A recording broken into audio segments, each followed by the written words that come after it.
गया sir. Anurag ji tweet, और ये ट्वीट एक्स पर जो पोस्ट आया उसने बहुत सारे सवालों के जवाब दे दिए कि भाई अब तक ये हो रहा था ना कि क्या होगा क्या नहीं होगा। 9 की 9 सीटों पर आप लोग चुनाव लड़ने वाले हैं, कांग्रेस को एक भी सीट ना देने के पीछे क्या वजह?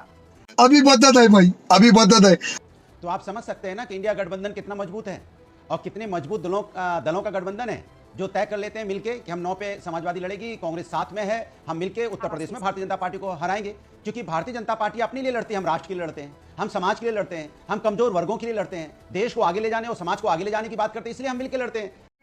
क्या बात है? भारतीय जनता पार्टी के साथ क्या है, देखिए उसकी कोई चर्चा नहीं कर रहा है, अपना कैंडिडेट डिक्लेयर नहीं कर पा रहे हैं। दूरबीन लेकर क्यों आए भैया? आप पता नहीं देख पा रहे हैं कि नहीं देख पा रहे हैं? अभी ये अरे सुन तो ले, मैं नहीं देख पा रहा हूं, मैं कह रहा हूं कैंडिडेट डिक्लेयर नहीं कर पा रहे हैं, इनके पास कैंडिडेट नहीं है, ये कैंडिडेट खोज रहे हैं, कहां से कैंडिडेट लाएं? इनको कैंडिडेट खोजने में कितना समय लगा कि आज वो बड़ी मुश्किल से 7 कैंडिडेट डिक्लेयर कर पाए। भारतीय जनता पार्टी के पास कैंडिडेट ही नहीं है, उधार लेने पड़ रहे हैं, उधार मांग के ला रहे हैं भैया। कह रहे हैं जिसके पास जाते भैया लड़ोगे, नहीं हम नहीं लड़ेंगे, कमल से नहीं लड़ेंगे, कमल तो खत्म हो गया, अब गया बीजेपी गई।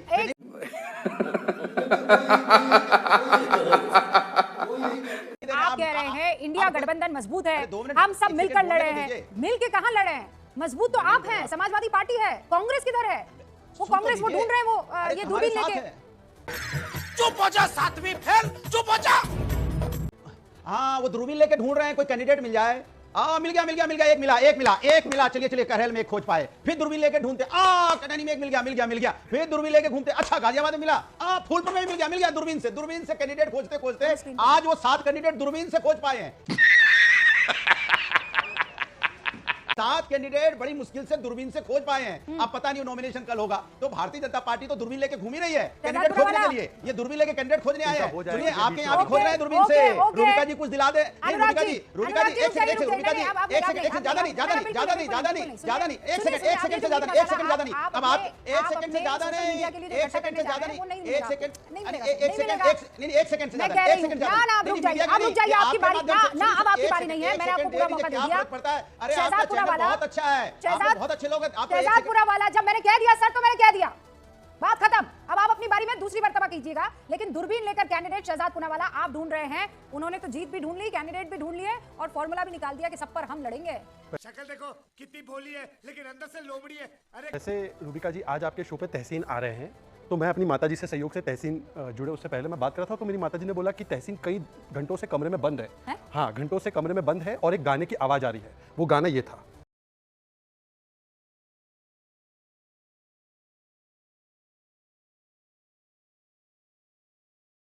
पर इसका वर्डिंग डिफरेंट था। तहसीन गा रहा था, मैं लुटिया पुटिया जाऊंगा, वोट बैंक के गोते खाऊंगा, ओ मन्नू के बदले ओ अखिलेश, उन पिंड न वापस जाऊंगा, मैं लुट गया।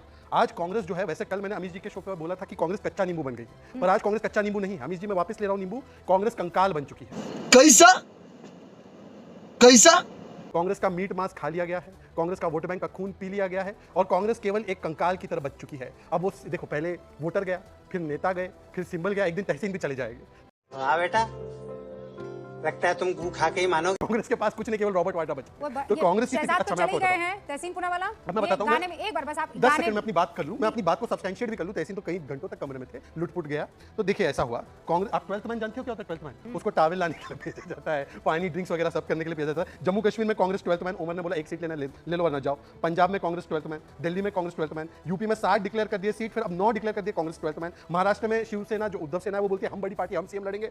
146 सीट पे लड़ी थी महाराष्ट्र में 2019 में, अब 85 पे आ गए, तो 12th में। बंगाल में 6 सीट्स टीएमसी ने डिक्लेयर कर दी 12th में। इसीलिए कांग्रेस का कंकाल खोजने पर भी नहीं मिल रहा है। अनुराग जी पर मैं केस फाइल करना चाहता हूं। अनुराग जी वो राजनीतिक जेब कतरा है, यहां पर आकर कांग्रेस को चढ़ाते जाएंगे और वहां पर उनका काटते जाएंगे। ये अनुराग जी बहुत शातिर आदमी है, यहां पर आकर पूरा मस्काबाजी, कांग्रेस का मस्काबाजी करते हैं और सीट एक को नहीं देते। ये राजनीतिक जेब कतरा है, ये चेक करो, कांग्रेस का जेब काटा है अनुराग ने, कांग्रेस का जेब काटा। पहले अनुराग आप जवाब दो, उससे पहले तहसीन पुनावाला, मतलब ये तो आप कमरे में कौन सा गाना गा रहे हैं? अरे पहले तहसीन से पूछा ना मदन ने बताया, मदन झूठ नहीं बोलती। जवाब दीजिए भाई। ये गा रहे थे, कोई सेंस है इस बात की? मैं कमरे में बिल्कुल सही 1 घंटे से कमरे में था, लेकिन मैं भगवान से प्रार्थना कर रहा था कि बीजेपी के प्रवक्ता को सद्बुद्धि दे भगवान, क्योंकि यहाँ आके दूरबीन की इनकी जरूरत नहीं है, इनको आवश्यकता है थोड़ी दवाई की, दुआ की भी इनको आवश्यकता नहीं, दवाई की आवश्यकता है। ये भूल गए हैं कि देश के मुद्दे क्या है। तो एक तो इनको मेमोरी लॉस हो गया तो उसके लिए, दूसरी चीज एक इनको मैं ये प्रार्थना कर रहा था प्रभु से कि प्रभु थोड़ा सा इनमें गंभीरता लाइए। आप देखिए देश की रूलिंग पार्टी आकर चाहे गाने बजा रहे, दूरबीन लेकर नेशनल शो पर इस तरह की बातें करे। आखिर बात क्या है, देखिए हरियाणा के अंदर कांग्रेस बड़ी पार्टी थी, उन्होंने सपा को सीट नहीं दिया क्योंकि इंडिया अलायंस लड़े थे कांग्रेस के सिंबल पे। मैं खुद जानता हूँ दो सपा के कैंडिडेट से सिंबल पे लड़े थे कांग्रेस से। यहाँ पर सेम चीज हो रहा है, जो इंडिया अलायंस के पार्टनर्स है उत्तर प्रदेश में बड़ी पार्टी है, सपा तो सपा के सिंबल में लड़ेगी। There is no difference. ये जो कोशिश हो रही है, ये कोशिश क्यों हो रही है कांग्रेस और सपा के बीच में दरार पैदा करने की? क्योंकि ये डर है जैसे उत्तर प्रदेश में ज्यादा करके लोकसभा में सीटें कांग्रेस और सपा के पास आई और भाजपा का जो वहां से डाउनफॉल शुरू हुआ, उनको डर लगता है कि एक बात आपसे पूछना चाहती हूँ, ये जो जितनी भी रीडिंग बिटवीन द लाइंस आप कर रहे हैं, मुझे ये बताइए, ये बात सपा तो नहीं समझ रही है? बुधनी में गई है ना सपा, महाराष्ट्र में 12 सीटें मांग रही है कि नहीं मांग रही है सपा? अपने तौर पर लड़ रही है कि नहीं लड़ी है? आप ये क्यों नहीं मान रहे हैं कि कांग्रेस के कॉस्ट पर इस वक्त कोई भी पार्टी लड़ने को तैयार है? कांग्रेस से मतलब नहीं है, उनके खुद के सर्वाइवल का मसला है और कांग्रेस को उसमें लाकर वो और ज्यादा नुकसान में नहीं रहना चाहते। सपा ने बहुत क्लियरली ये बात भले ही ना बोली हो, लेकिन स्ट्रैटेजी में दिखाई दे रहा है। कोई बात नहीं, मैं आपसे पूछा, अगर वो महाराष्ट्र में 12 सीट मांगे, उनका अधिकार नहीं, उनकी पार्टी को बढ़ाए महाराष्ट्र में, उनका अधिकार नहीं, वो हजार। ये क्या लॉजिक हुआ? ये कोई लॉजिक नहीं। बात यह है कि इंडिया अलायंस महाराष्ट्र का चुनाव जीतेगी अगर कांग्रेस वहां पर लीडिंग पार्टी हुई और अगर उत्तर प्रदेश में 9 में से 8 सीट जीतते हैं और एक सीट पे टफ फाइट है, अगर सपा के सिंबल पे वाला ना जाए, इसमें कोई बड़ी बात नहीं। उत्तर प्रदेश में कोई दिक्कत नहीं, महाराष्ट्र के अंदर कांग्रेस की लीडिंग पार्टी होगी। 20 सेकंड। तहसीन पूनावाला जी, आपने इंडिया अलायंस का जिक्र किया, वैसे दूरबीन में देखते हुए मुझे बताइएगा केरल में इंडिया अलायंस कौन है, प्रियंका या मुकेरी जी? दूसरी बात, जो लेफ्ट के कैंडिडेट है, ये झारखंड में लेफ्ट अलग लड़ रही है। 10 सेकंड, वो कहां पे है, कौन है इंडिया अलायंस? पर आखिरी सवाल, 2019 में कांग्रेस कितनी महाराष्ट्र में विधानसभा की सीटें लड़ी थी? 147। आज कितनी लड़ रही? 85। इसीलिए मैं कह रहा हूं दूरबीन से भी नहीं दिख रही है। और आप सच सच बताओ, कौन सा गाना सुन रहे थे? लुटपुट गया ही सुन रहे थे ना? कौन है ये लोग, कहां से आते हैं? देखिए महाराष्ट्र के अंदर उस वक्त 2 पार्टियों ने चुनाव लड़ा था, कांग्रेस और एनसीपी। अभी 3 पार्टी मिलकर लड़ रही है, ऑब्वियसली सीट कम होगी कांग्रेस की, कम सीटों पे लास्ट टाइम से लड़ेगी, लेकिन कांग्रेस सबसे बड़े दल के रूप में आने वाली है महाराष्ट्र के अंदर और सरकार कांग्रेस लेड ही होने वाली है और कांग्रेस का मुख्यमंत्री। ऑलराइट, आप ये बात मान रहे हैं, लेकिन क्या बाकी जो वहां पर स्टेक होल्डर्स हैं वो ये बात समझ रहे हैं? तीन और मेहमान, अनुराग भदौरिया 10 सेकंड में अपनी बात रखना चाह रहे हैं। Tahseen please with all due respect. हां देखिए मैं बोलूं, देखिए रूबिका जी, अब भारतीय जनता पार्टी के प्रवक्ता की हालत देखिए क्या हो गई।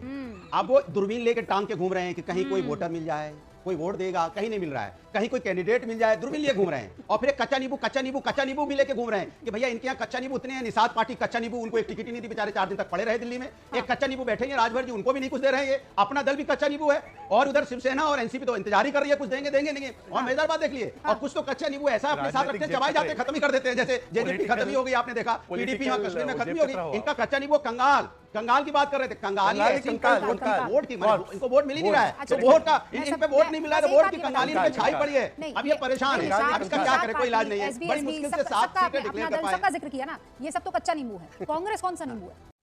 मैं तुम्हें अभी समझाता हूं। निचोड़ा हुआ नींबू। श्याणपति नहीं। कांग्रेस हमारी साथी है और हम साथ ही हाथ बढ़ाना ले, बीजेपी को हराना रे। हम लोग तो सिंबल दे देते ना हमारे साथ, वो खुद ही कच्चा नींबू बोलते रहते, हमने तो कभी नहीं बोला। नींबू तो हरा है, आपको नींबू से क्या शिकायत है? नींबू तो हरा है।